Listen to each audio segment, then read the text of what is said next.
Halo guys, welcome back again to my channel bersama saya Hansen di sini dan seperti biasanya setiap harinya saya akan buatkan video seputar cryptocurrency.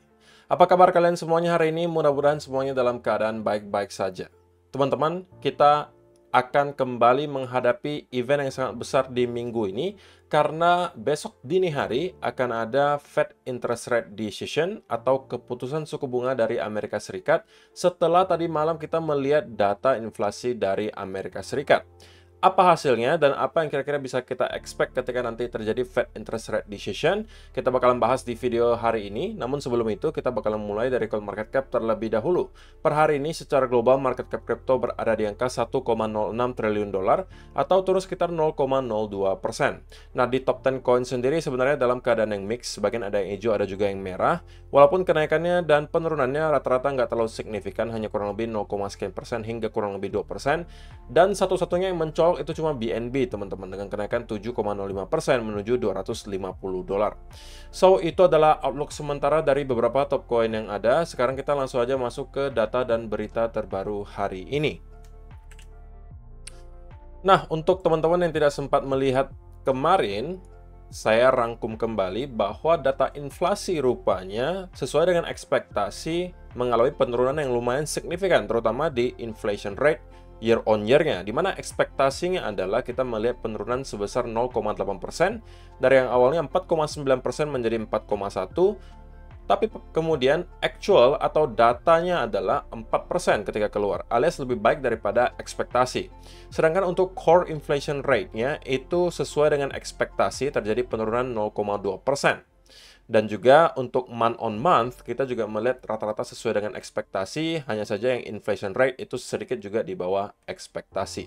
Jadi secara overall, kita bisa ambil kesimpulan bahwa data inflasi masih on track, terus mengalami penurunan.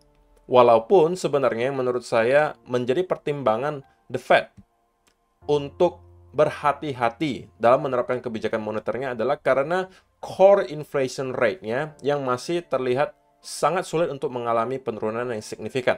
Karena jika teman-teman perhatikan di sini, selama beberapa bulan terakhir sebenarnya core inflation rate itu stuck di angka 5,7 sampai 5,5. Dan sekarang baru menurun 5,3%. Jadi dalam beberapa bulan terakhir, kita itu bisa ambil kesimpulan bahwa core inflation rate itu tidak mengalami penurunan yang signifikan. Berbeda ceritanya dengan inflation rate year on year, yang dari bulan Juni tahun lalu itu terus mengalami penurunan yang signifikan. Jadi ada perbedaan kalau misalnya teman-teman perhatikan grafik di sini dengan core inflation rate. Nah, kenapa core inflation rate juga penting, teman-teman? Karena di sini ini kita adalah tingkat inflasi jika kita mengeluarkan makanan dan energi. Oke? Dan dengan adanya data ini sebenarnya semakin banyak orang yang yakin dan percaya bahwa The Fed harusnya sudah selesai dalam menaikkan suku bunganya dan kemungkinan akan melakukan pause. Sehingga kalau kalian perhatikan datanya di sini, untuk konsensus sekarang, probabilitanya menurut konsensus itu 93% The Fed bakalan pause atau tidak lagi menaikkan suku bunga, melainkan mempertahankan suku bunga yang sudah ada. Dan sekitar 6,9% yang masih beranggapan bahwa The Fed masih akan menaikkan suku bunga sebesar 0,25%. Jadi perbincangan soal 0,5% itu sudah tidak ada lagi. Ini antara dua saja yang mempunyai probabilitas cukup besar. Antara pertama mereka akan pause, yang kedua mereka akan melakukan kenaikan suku bunga, tapi kenaikan suku bunganya sudah pasti paling 0,25%.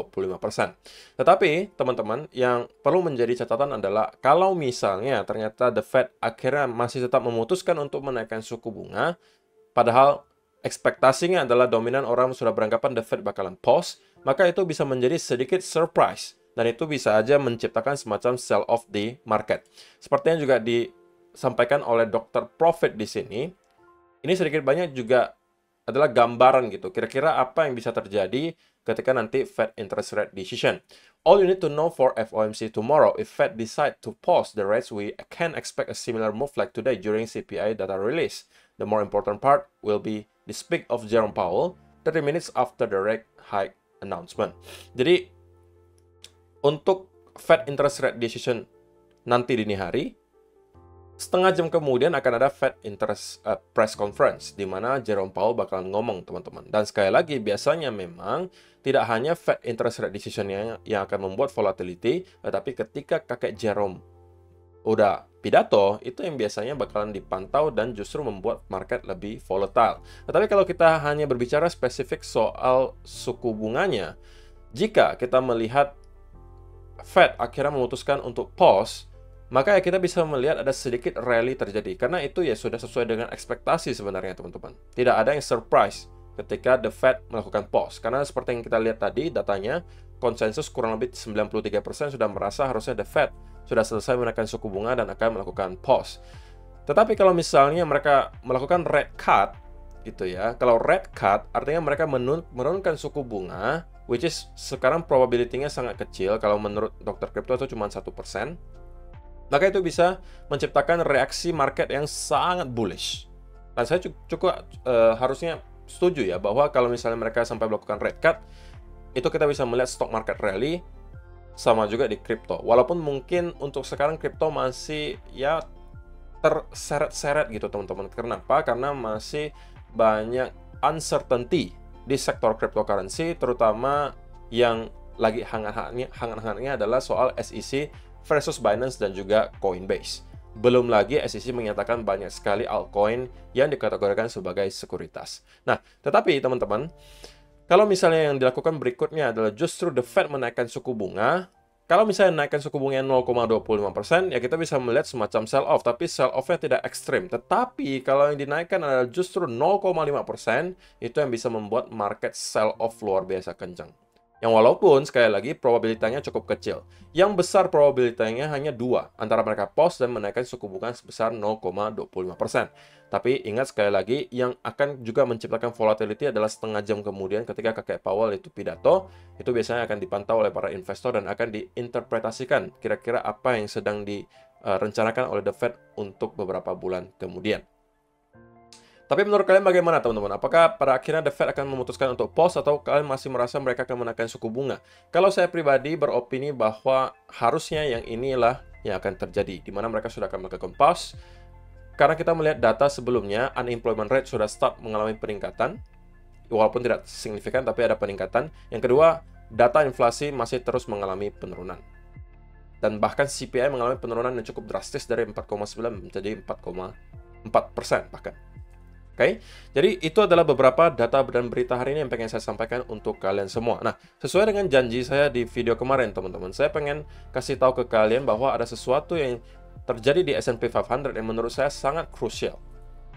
Kalau misalnya kalian pengikut lama saya, harusnya kalian sudah tahu gitu ya. Saya sudah sampaikan ini di video beberapa minggu yang lalu, bahwa kita sedang menghadapi area yang sangat krusial di S&P 500. Yaitu adalah di sekitaran range 4.250 sampai 4.300. Nah, alasannya kenapa?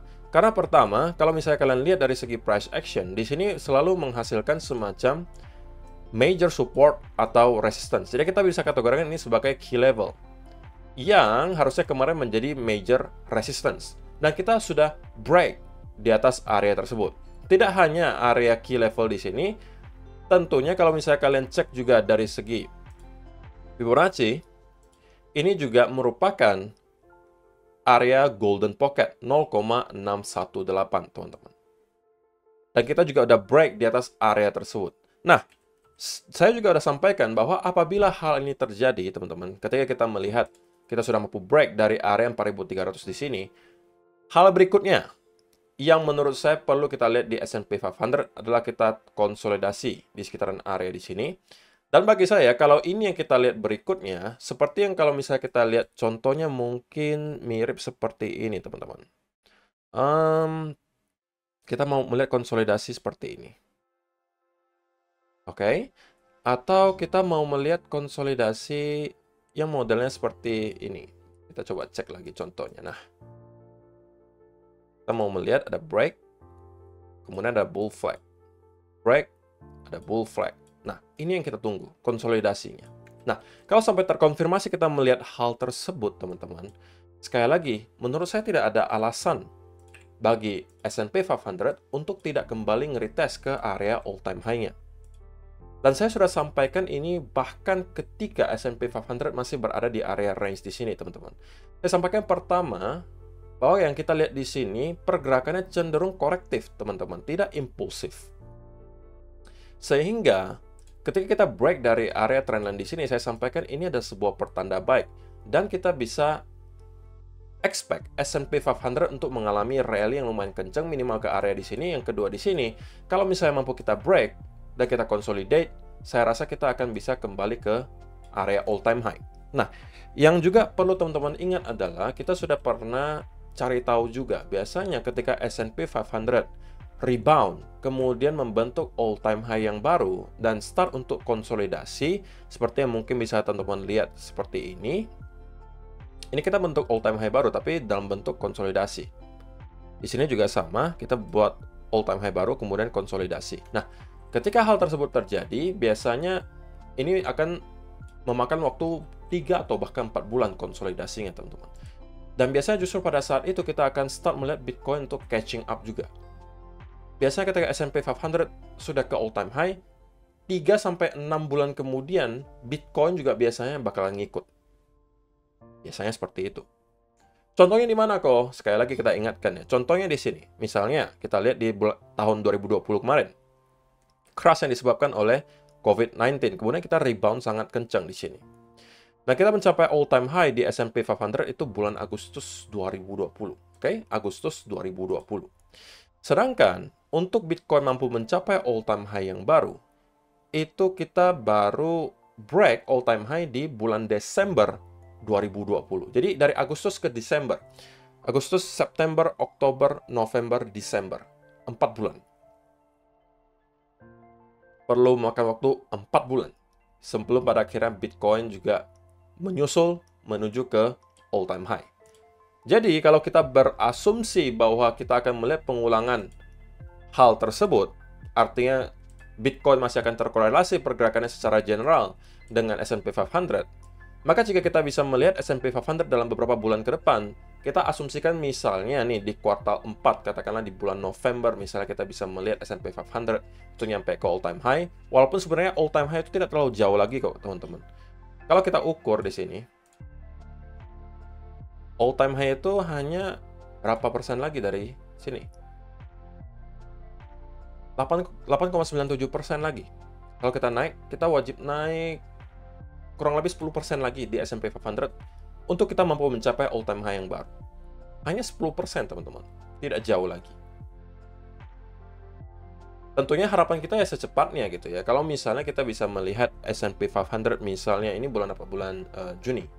Kalau misalnya katakanlah kita bulan Agustus, seperti yang tadi kita lihat misalnya, seperti ini, bulan Agustus kita kembali capai all time high baru, maka kita bisa expect harusnya kuartal 4 2023 akan menjadi kuartal yang sangat baik untuk Bitcoin dan kawan-kawan. Tapi tentunya sekali lagi kita masih akan hadapi event yang sangat penting hari ini yang bisa mengubah segala senario yang kita baru saja bahas, yaitu adalah Fed Interest Rate Decision dan tentunya Fed Press Conference. Tapi kalau kita bicara pure secara price action, so far kelihatan cukup baik untuk S&P 500. Oke, sekarang kita langsung aja masuk ke chartnya Bitcoin. Dan saya pengen mulai langsung dari 1 hour chart, teman-teman. Nah, yang sebenarnya saya lihat di sini belum ada perubahan yang terlalu berarti ya, teman-teman. Bahwa so far, saya masih melihat ini sebagai bearish consolidation ya. Belum ada perubahan untuk hal itu. Tetapi karena saya melihat ada bounce dari sini tadi, saya sempat closing posisi short yang sudah saya buat beberapa layer di sini. Dan ya tidak dapat profit. Profitnya pun paling tipis gitu. Tapi untuk sementara belum ada yang bisa mengubah senario yang kemarin saya bahas. Artinya saya masih melihat ini sebagai bearish consolidation, teman-teman. Nah, invalidasinya apa? Invalidasinya apabila kita mampu melihat Bitcoin untuk break di atas area di sini, kemudian melakukan konsolidasi, maka bear flag di sini bagi saya sudah tidak lagi valid. Tetapi kalau tidak, kalau misalnya kita justru mendapatkan breakdown, sekali lagi teman-teman, harapan saya adalah breakdown-nya, retest, itu disertai dengan sell off dengan volume gitu, peningkatan volume seperti yang kita lihat di sini. Atau kalau misalnya kalian mau contoh yang lain, seperti modelnya di sini. Breakdown, retest, sell off disertai dengan volume. Kalau kita melihat justru sell off-nya tidak disertai dengan volume, artinya kita merangkak ke bawah dan kemudian justru kembali naik ke atas. Ini bagi saya adalah percobaan untuk fake out dan memancing orang-orang untuk short, dan saya akan segera close posisi short saya kalau misalnya ada, dan justru saya akan flip ke arah long kalau ternyata kita mampu kembali reclaim di atas area range di sini. Jadi itu yang saya sedang pantau sekarang, yang mungkin akan saya manfaatkan berikutnya. Tetapi selama kita bertahan di sekitaran area di sini, bagi saya belum terlalu worth it untuk dicoba lagi untuk trade. Kalau misalnya kita breakdown, retest, ini mungkin bisa menjadi peluang untuk short. Target pertama di sini. Target kedua kita sudah nyampe ke 24.500-an. Target terakhir adalah area trendline di sini. Memang dari segi risk and reward, untuk sekarang bagi saya RR yang lebih besar itu kalau kita mencari peluang untuk long, teman-teman. Tetapi memang kita belum dikasih setup-nya untuk long. Jadi, jangan teman-teman buru-buru. Walaupun mungkin kalian yakin, oke, habisnya kita bakalan bullish kok. Tapi nggak ada setup-nya gitu. Kalian mau masuknya seperti apa? Jadi kalau saya pribadi, sekali lagi, ketika kita sudah nyampe ke range di sini, saya udah sampaikan juga, midterm itu saya masih tetap bullish selama kita mampu untuk maintain di atas area range di sini. Nah, saya akan mencoba mencari peluang untuk swing long. Menargetkan minimal ke area trendline pertama di sini. Kedua, breakout kita akan mendapatkan jackpot. Karena kita bisa aja menuju langsung ke high yang baru, dan kemudian menuju ke sekitaran area range 34 sampai 36.000. Oke, tapi kalau misalnya kita bicara pure secara price action sekarang, yang terlihat untuk short term masih cenderung bearish menurut saya, bahwa kita masih mendapatkan ada konsolidasi berupa bearish flag pattern. Dan kalau ini breakdown, ini bisa jadi peluang untuk setup short. Tapi sekali lagi, yang perlu saya ingatkan tadi, kalau misalnya sell off-nya tidak disertai dengan momentum, hati-hati, secepatnya geser stop loss-nya ke arah entry, karena itu bisa aja sebuah jebakan bagi teman-teman untuk melakukan short, dan justru ini kembali dan reclaim di atas area trendline. Ini saya akan closing posisi short-nya, dan saya mungkin akan flip ke arah long. So, saya rasa itu saja yang perlu saya sampaikan untuk video hari ini. Guys, terima kasih untuk kalian yang sudah menonton sampai selesai. See you in the next video. Bye-bye.